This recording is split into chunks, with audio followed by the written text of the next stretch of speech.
Welcome students, hope आप पढ़ रहे होगे। तो चलो स्टार्ट करते हैं।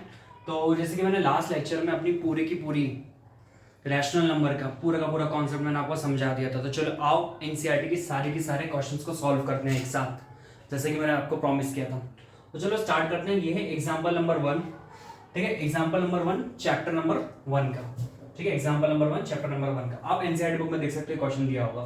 सबसे पहले तो आप इस वीडियो को पॉज करो और आप इस क्वेश्चन को सॉल्व करने की कोशिश करो, ठीक है। टाइम लो, सॉल्व करो। अगर आपसे बन जाता है तो भी आप वापस देखो इसको, नहीं बनता है तो भी आप इसको देखो, ठीक है। तो चलो स्टार्ट करते हैं। सबसे पहले तो मैं यहां पर क्या लिख दूंगा, ठीक है। 3/7 प्लस -6/11। मैं पूरा का पूरा क्वेश्चन को कॉपी कर रहा हूं। -8/21 प्लस 5/22, ठीक है। अब यहां पर मैं क्या करूंगा, ब्रैकेट को ओपन करूंगा। बोर्ड मास रूल के हिसाब से सबसे पहले मैं ब्रैकेट को ओपन करूंगा। 3/7 प्लस -6/11 प्लस -8/21 फिर प्लस 5/22, ये हो गया। अब आपको क्या निकालना पड़ेगा, डिनोमिनेटर का एलसीएम निकालना पड़ेगा, ठीक है। एलसीएम निकालना पड़ेगा। अब एलसीएम निकालते हैं हम लोग 7, 11, 21 और 22 का, ठीक है। देखते हैं। सबसे पहले तो सबसे छोटा नंबर 7, ये प्राइम नंबर। 7 1 से 7, 11 नहीं आता, 11 कैसे लिख देंगे। 7 3 21 22, ठीक है। अब मेरे को यहाँ पर क्या दिख रहा है, 2 से कुछ जाता हुआ दिख रहा है। तो 2 1 11 3 11, ठीक है। 3 1। अब यहाँ पर मुझे क्या दिख रहा है, 11। यहाँ पर 1 11 3 11। तो अब मैं क्या करने वाला हूँ, या सॉरी यहाँ पर 1 हो चुका। अब यहाँ पर आएगा 11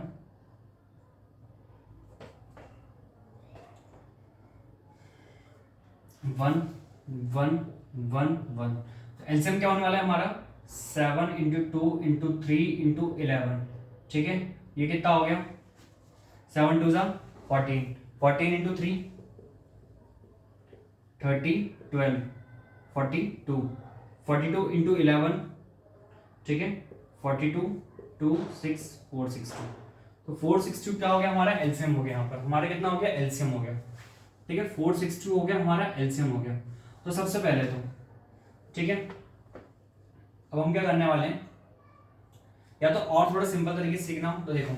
अब हम क्या करने वाले, सबके डिनोमिनेटर को 462 करने वाले हैं। सबके डिनोमिनेटर को 462, इसको भी 462, इसको भी 462। यहाँ पर माइनस है, यहाँ पर माइनस है, यहाँ पर माइनस है। अच्छा 7 में क्या मल्टीप्लाई हुआ कि हुआ होगा कि 462 आया होगा। सोचो 7 में क्या मल्टीप्लाई हुआ होगा, इतने नंबर मल्टीप्लाई हुए तब जाके 462 आया है। यानी कि 2 3 6 6 6 66, तो यानी इंटू 66 हुआ होगा नीचे, तब जाके 462 आया। अब करके देख लेना चाहो तो ऊपर भी 66 का मल्टीप्लाई होगा, यानी 66 × 3। समझ में आया आपको, चलो ठीक है, वेरी गुड। अब 11 में क्या मल्टीप्लाई हुआ कि 462 आया होगा। 11 को छोड़ के बाकी सबका देखो 42 का। जब इधर 42 का मल्टीप्लाई हुआ है तो ऊपर भी 42 का मल्टीप्लाई होगा, ठीक है। आ गया समझ में। तो 6 × 42। अब 21, तो देखो यहां पर कितना है,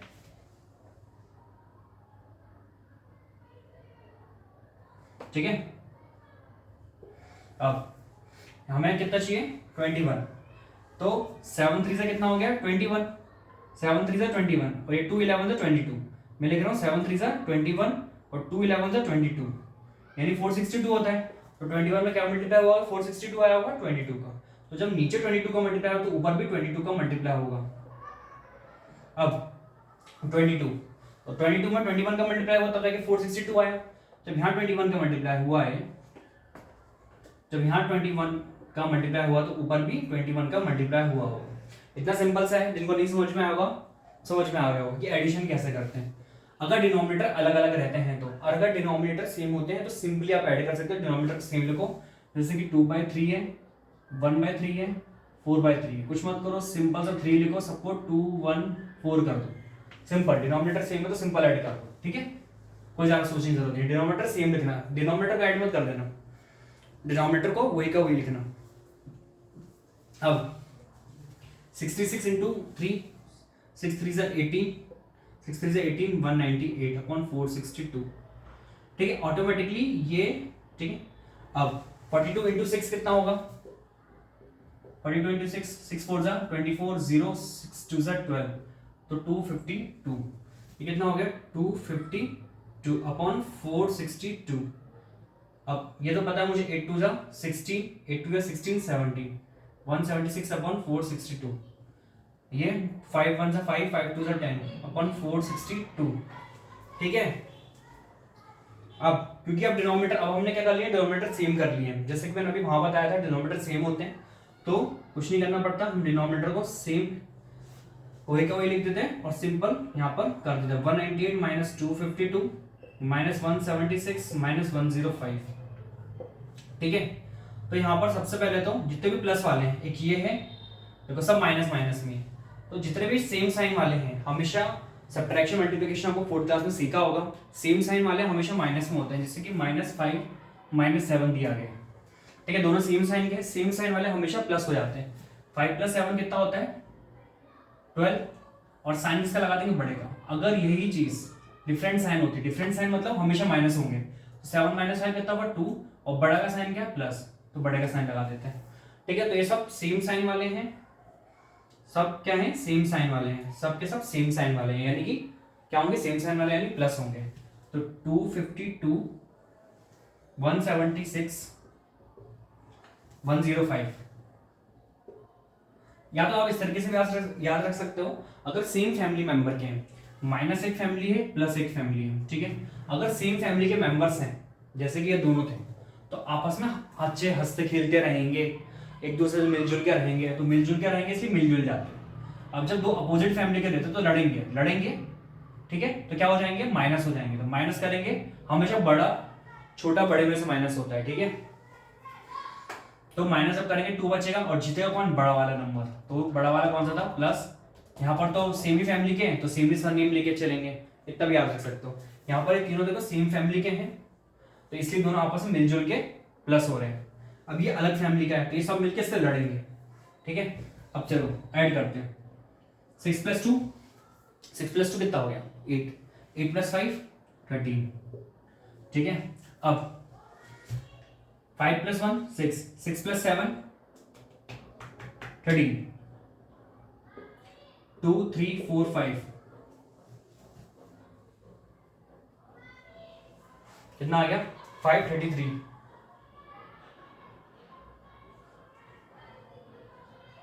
अब ये दोनों अलग अलग फैमिली के हैं, तो हमेशा लड़ेंगे, हमेशा माइनस माइनस होंगे, तो बड़ा वाला नंबर हमेशा ऊपर लिखा आएगा, माइनस कर देंगे, ठीक है। तो यहाँ पर क्या हो जाएगा? यहाँ से कैरी ओवर लेंगे, यहाँ 13 हो जाएगा, ठीक है।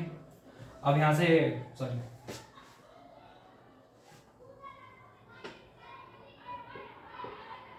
यहाँ से कैरी ओवर लेंगे, 2 बचेगा, यहाँ पर 13 हो जाएगा, तो 13 में से 8 जाएगा, कितना बचेगा? 5, ठीक है।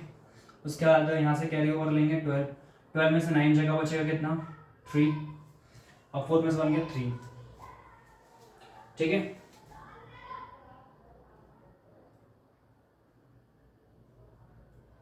हमने कुछ एडिशन में गड़बड़ करी है क्या बच्चों? 252 + 176 + 105, ठीक है। 6 5 11 13, सही है।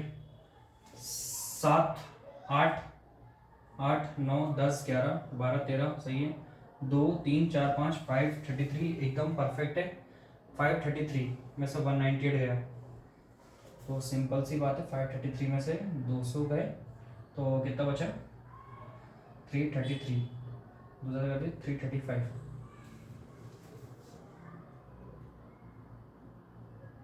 आई थिंक साइन में कुछ गड़बड़ हुई। ओके सॉरी, यहाँ पर देखो प्लस का साइन है, ये भी प्लस का साइन है, ये प्लस का साइन है, सॉरी ये प्लस का साइन है, ये प्लस का साइन है, हमसे बहुत बड़ी गलती हो गई है, ठीक है। अब हम इसको सुधारेंगे, वही मैं सोचूं, ठीक है। तो 198, ठीक है। अब देखो ये दोनों सेम फैमिली के हैं, तो ये दोनों ऐड हो जाएंगे, तो 198 + 105, 8 + 5 कितना होता है? 13 होता है, 9 10 303। कौन सी फैमिली के थे? प्लस फैमिली के थे। अब ये दोनों माइनस फैमिली के, दोनों मिलजुल कर रहेंगे, दोनों आपस में क्या हो जाएंगे? ऐड हो जाएंगे। 8 7 5 12, 2 3 4 428, तो 428। अब ये दोनों अलग अलग फैमिली के हैं तो दोनों लड़ेंगे, तो 428 में से 303 माइनस हो जाएगा, बचेगा यहाँ पर 521 125 अपॉन 462। अब जीतेगा कौन? जो बड़ा नंबर होगा। बड़ा नंबर कौन सा? 528 माइनस साइन लगा दूं, ये आ गया आपका आंसर। ठीक है, ये था एग्जांपल नंबर 1। होप आपको समझ में आएगा, बहुत ही सिंपल है, कंफ्यूज होने की जरूरत नहीं है। तो चलो मूव करते हैं हम अपने एग्जांपल नंबर 2 की तरफ।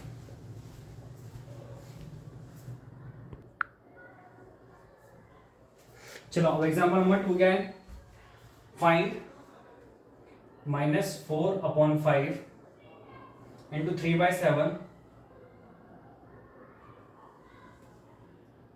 Into 15 upon 16 into 14 upon 9। ठीक है, -4/5 into 3/7 into 15 upon 16 into 14 upon 9। चलो ये था हमारा क्वेश्चन, चलो इसको सॉल्व करते हैं। ठीक है, इंटू है। अब -4/5 इंटू 3/7 इंटू 15/16 इंटू -14/9। ठीक है, हाँ तो सिंपल सी बात है, इतना को ज़्यादा सोचना है नहीं आपको, सिंपल सा इंटू है, इंटू कर दो 4 इंटू 3 इंटू 15 इंटू -14। देखो कुछ आपके स्कूल वाले टीचर होशियार बनेंगी, बोलेंगी कि इसको क्युमुलेटिव प्रॉपर्टी से कैसे सॉल्व करें, सर मत दिमाग लगाओ, सिंपल सी चीज़ है, कुछ नहीं है। हमेशा रखना है सारे नंबर अगर इंटू में है, नीचे के सारे इंटू में है तो कैंसिल हो सकते हैं। ठीक है, इस तरीके से 4 1 4 4 4 16। देखा, 3 और 9, 3 1 3 3 3 9। ठीक है, देखा। अब देखना 7 7 1 7 7 2 14 माइनस साइन इसलिए -2 लगा। ठीक है, और कुछ दिख रहा है? देखो 15 दिख रहा है। 5 1 5 5 3 15। ठीक है, और कुछ दिख रहा है? अब बचा कितना पर 1 1 3 2 1 1 4 3। अब और कुछ कट रहा है? अरे 3 से 3 तो कट ही जाएगा। 3 1 3 3 1 3। चलो अब क्या बचा? माइनस 2 1 2 2 2 4। बचा कितना? -1/2। देखो एक बार में आंसर आ गया एक बार में आंसर। ठीक है, और यहाँ पर -1 था तो माइनस इंटू माइनस प्लस हो जाएगा। ठीक है, आगे आपको समझ में सिंपल 1/2 आंसर आ गया, एक बार में आ गया एग्जांपल नंबर 2। तो चलो मूव करते हैं एग्जांपल नंबर 3 की तरफ।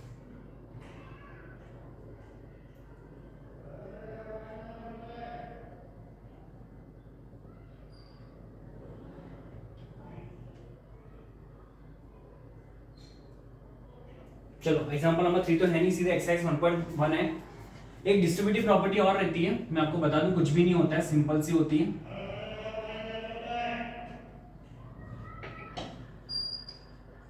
ठीक है, डिस्ट्रीब्यूटिव प्रॉपर्टी क्या होती है कि जैसे 2 इंटू 3 प्लस 6 लिखा है, तो एक बार मैं इसमें मल्टीप्लाई करूंगा, एक बार इसमें मल्टीप्लाई करूंगा। 2 इंटू 3 होगा प्लस 2 इंटू 6 होगा। ठीक है, जब ये ब्रैकेट खुलेगा तो बस इतनी सी डिस्ट्रीब्यूटिव प्रॉपर्टी।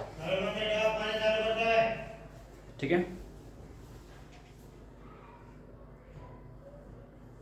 अब स्टार्ट करते हैं एक्सरसाइज 1.1।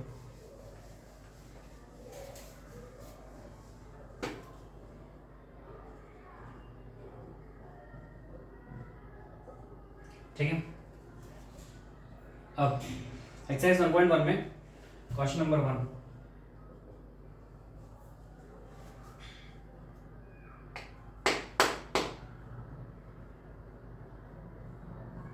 चलिए काम करते हैं, इस वीडियो को यहीं तक रखते हैं, अगली वीडियो में हम एक्सरसाइज 1.1 को सॉल्व करेंगे। तो thank you for watching this video. आपने एग्जांपल नंबर 1 सीखा, एग्जांपल नंबर 2 सीखा, होप आपको बहुत अच्छे समझ में आया होगा। प्लीज़ ज़्यादा से ज़्यादा लाइक करो, ज़्यादा से ज़्यादा सब्सक्राइब करो, अपने दोस्तों को शेयर करो और मदद करो। Thank you for watching this video. पढ़ते रहो, बढ़ते रहो।